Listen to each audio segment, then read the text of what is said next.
Thank you.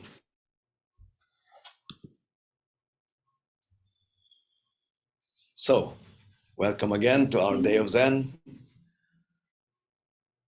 I am going to refer to a book by an obscure author on who was a Jesuit for a long time and then happened to practice Zen as a Jesuit. And so this is a description of the highlights of the spiritual nourishment that Jesuits receive in their life of service to others.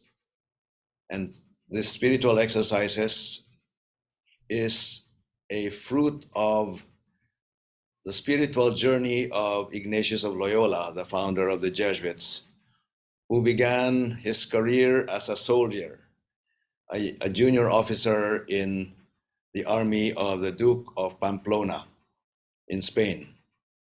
So he was a very ambitious young officer, very vain and very self-conceited. So he would dress his best in the courts so that he could charm the ladies and so on, with his sword dangling perhaps from his side. And so he was an eye to behold, or something for the eye to behold. And then, of course, as a soldier, they also had to do their job.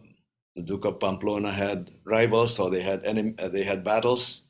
And unfortunately, or maybe fortunately, in one of those battles, his leg was hit by a cannonball. And so he had an injured leg that needed to be healed. So he was brought to a healing place, what you can call a hospital that they had in those days.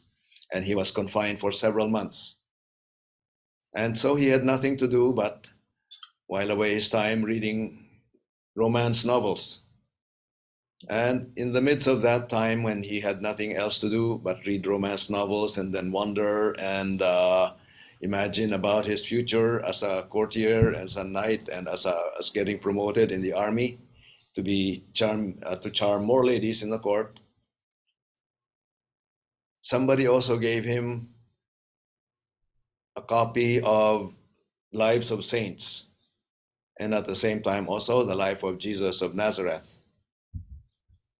So then he started reading those for lack of anything else, and he felt a difference. After or while he was reading those novels, for a while he felt excited and wanted to be like those who were the heroes and charm the heroines of those novels.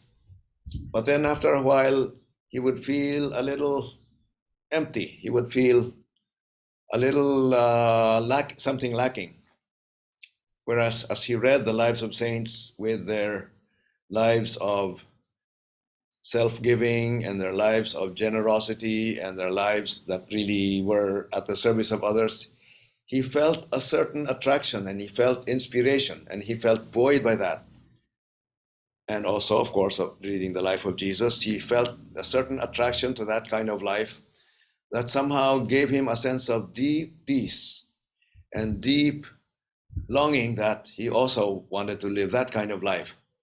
And so the life of the courtiers, the life of those who were the heroes and heroines of the romantic novels faded in his interest, and he felt that that was no longer something attractive to him, because for a while you might feel a little excited, but then somehow inside you feel empty. What is this all about?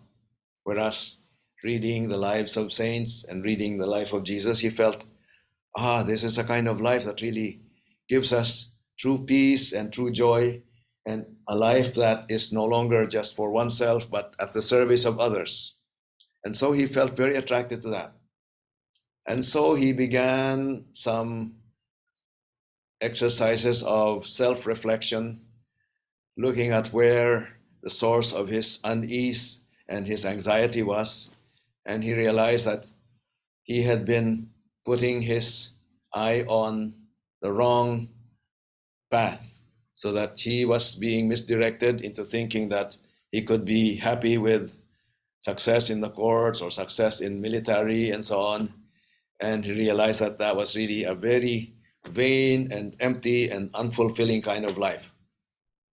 And so he saw that difference in him. And so there he began his reflection on what is now called the discernment of spirits.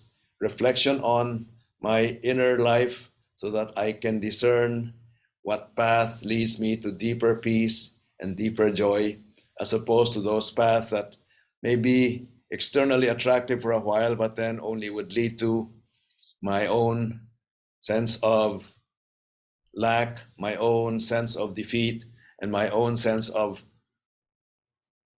insufficiency and conflict with others. And so with that difference, then he decided that he was going to pursue the path that led to inner peace. And so with that, he continued further exercises. And then as he read the life of Jesus, he saw in Jesus a model of a life that was truly dedicated to living a life of love for others. And so, of course, those in the Christian tradition understand that Jesus is the embodiment of the fullness of God walking on this earth. So if you want to know what God's love is all about and how to live according to God's love, as Ignatius found out, look at Jesus. And not just look at Jesus, but follow Jesus. So that was the way he found a way of life that gave him that true inner peace and joy and equanimity that also fired his heart for living a life of service to others.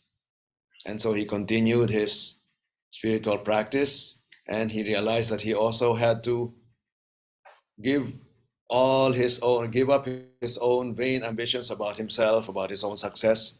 And so he had to die to his own ego in a very similar way that Jesus offered his life on the cross on behalf of all beings and on behalf of the causes of injustice that the people were then suffering.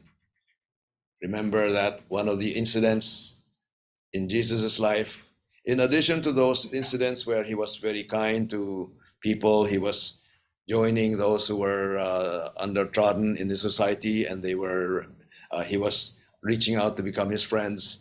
And besides that, he also went to the temple where he saw a lot of malpractices of these persons who were selling things at the temple. And so he overturned their tables, and he had this righteous anger at those who were bilking money from the people. And so with that, the authorities saw him as a threat to their system. And so with that, they arrested him and eventually put him to death as a threat to society, as a threat to the stability of society.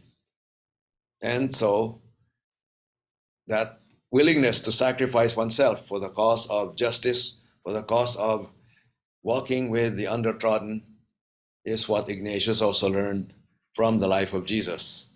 And with that, in Jesus's case, it did not end with his death, but the story ends with a new life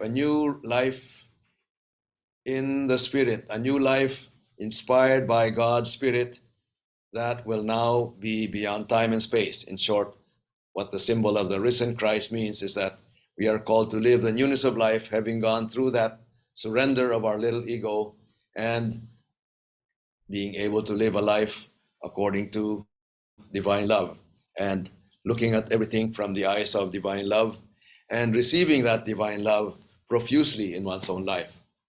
So the culmination of the spiritual exercises of St. Ignatius is enshrined in that last part called the contemplation on divine love, where the person who goes through the exercises goes through an examination of one's inner desires and one's inner conflicts and one's inner propensities to do harm to others and to oneself.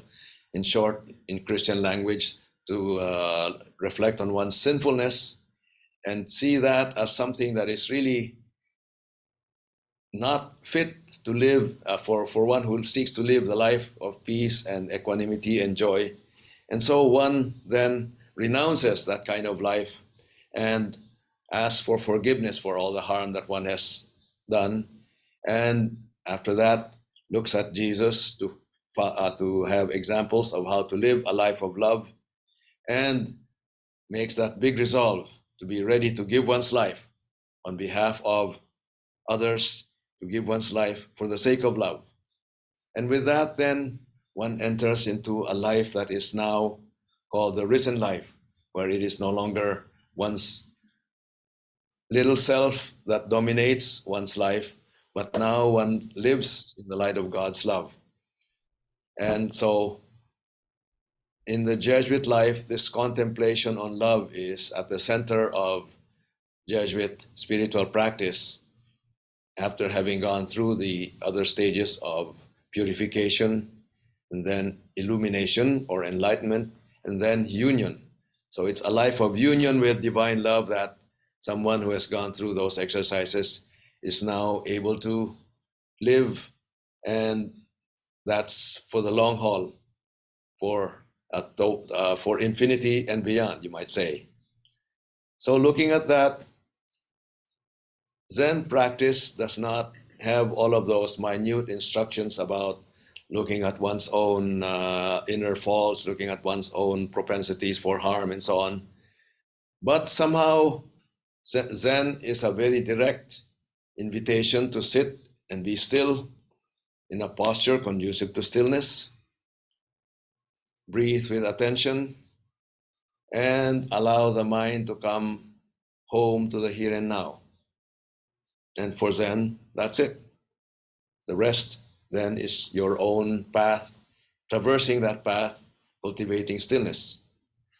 But if you have noticed, for those of you who have practiced Zen for some time, in entering into that stillness, you also begin to notice those propensities in you, in each of us, that tend to bring us to a lack of peace.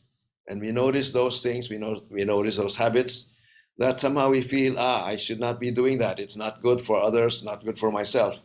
And so we naturally are able to notice those and find a way of clearing them out of our lives so that we can live a life that is more in consonance with that life of peace and joy that this practice invites us to lead. So rather than going through those false and harmful habits in the explicit way that Ignatius guides those who follow his method, Zen does not go through any of such explicit analyses, but simply invites us to stillness.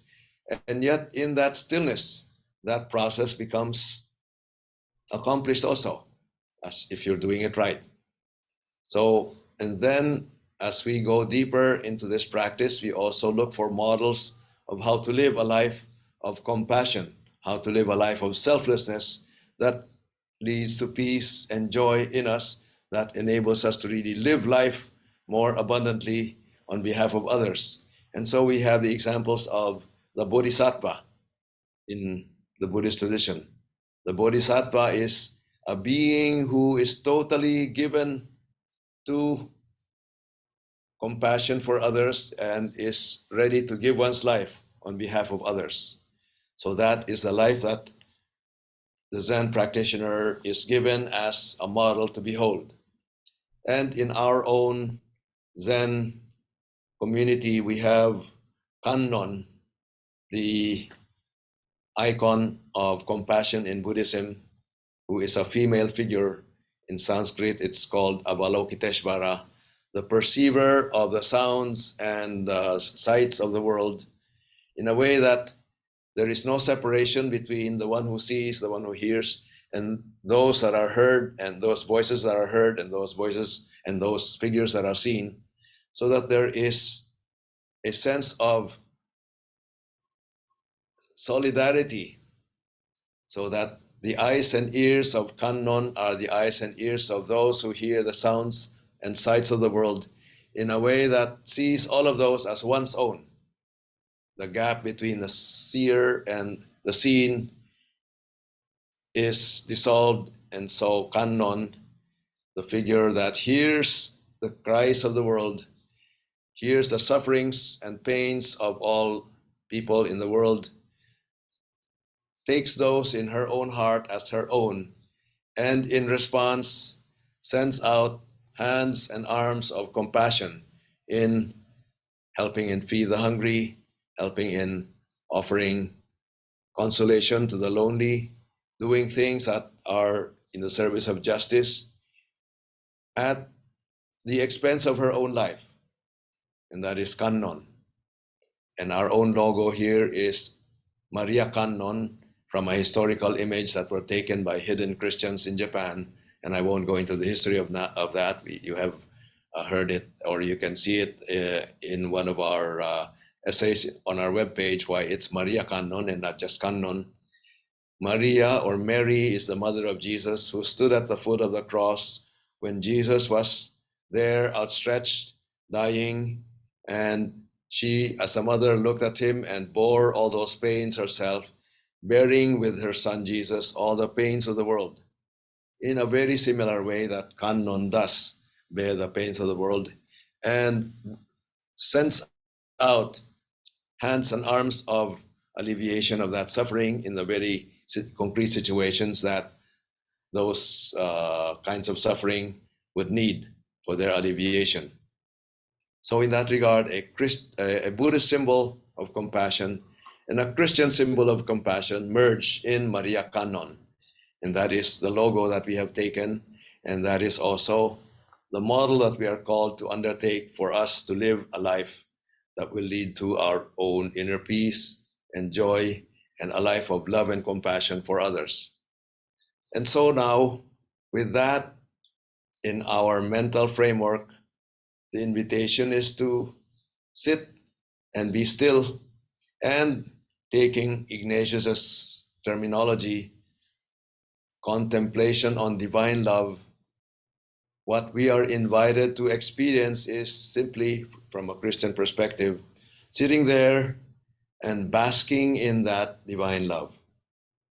For those of you who come from a Christian background, whether you're still practicing Christian or whether you have been alienated from that faith tradition or from a community that practices, as long as you at least appreciate the fact that divine love permeates throughout creation, permeates throughout the world and throughout the universe, then that is what we can just sit here and bask in when we sit here in Zen, rather than always trying to struggle with our thoughts and so on. Well, as that struggle with our thoughts becomes quieted down and we are now able to find little moments of peace and quiet, allow that ray of light to enter, where we are not just sitting here twiddling our thumbs or gazing at our navel, but we are sitting here precisely basking in that unconditional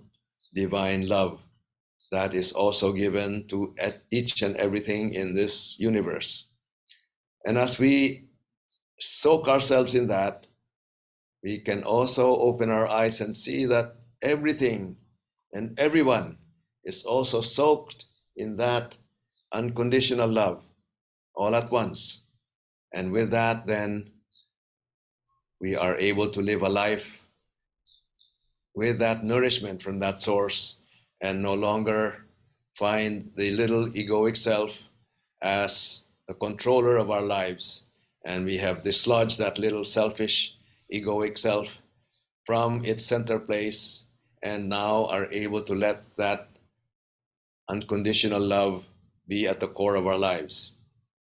And to speak in Zen terms, it is simply allowing ourselves to see the reality of our self-emptying, and in that self-emptying, as the Bodhisattva lives no longer for oneself, but totally on behalf of others, we then can see the kind of life that we are called to live. And when the little egoic self comes in again and takes the helm, we can see through that and say, I will not be under your control anymore. So we are able to set that aside and allow what we receive in nourishment from this practice of cultivating stillness to become more dominant in our lives, so that we are able to always have that source of reference, that source of nourishment that can lead us to inner peace and equanimity and joy in loving service. That's how we can describe the Zen life as seen in comparative light with the spiritual exercises that Saint Ignatius underwent, and that inspired him to found a community of those who give their lives in service to others like himself, namely what he called the Compañeros de Jesús, the companions of Jesus, in English, the Society of Jesus, or Jesuits for short. But you don't have to be a Jesuit, but you can take on that spirit of living, basking in divine love, and allowing that love to empower and inspire and nourish you, to give your life, to give our life for everyone else, so that we may be able to help in the alleviation of our seriously wounded world in so many ways. And that is now an open-ended task for all of us who seek to live given the light and power of this practice. Thank you.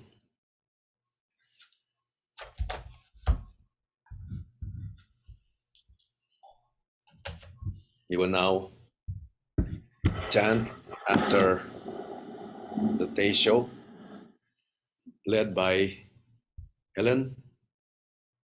By the way, I'd like to offer an intention for our chant today. A friend of many of us who also gave a seminar to our Maria Canon Zen community on compassion, living a life of compassion. Dr. Charles Barker passed away recently, and I heard, so thanks to Charles Peno for informing me. And so I'd like to offer this chant in gratitude for the life of Dr. Charles Barker, Dr. Charles Barker, who was the leader of Compassionate DFW, part of a chain of cities that have invoked policies of compassion in their local policies. So for Charles Barker, and if anyone else has any intention, please feel free to include them in our chant. For a young mother who just gave birth and struggled with breathing, and they discovered a sarcoma that she probably has a cure. Her first name is? I do not know. Okay.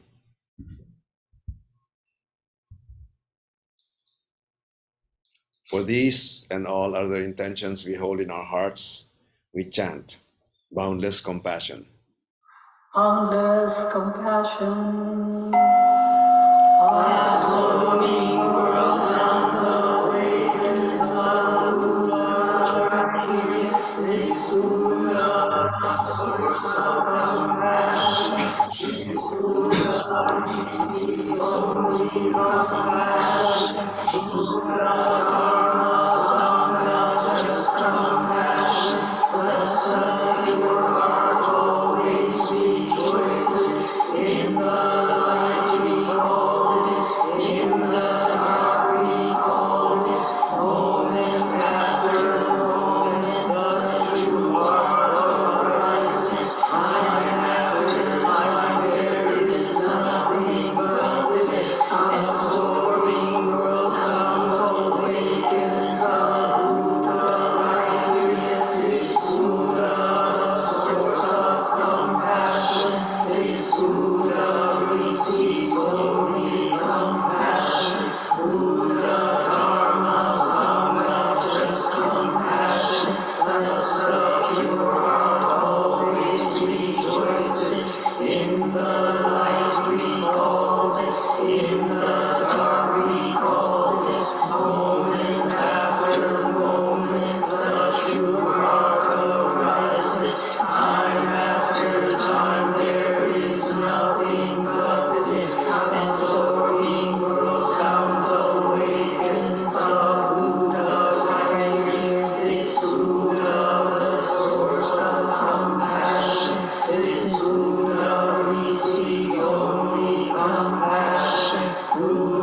Kinhin.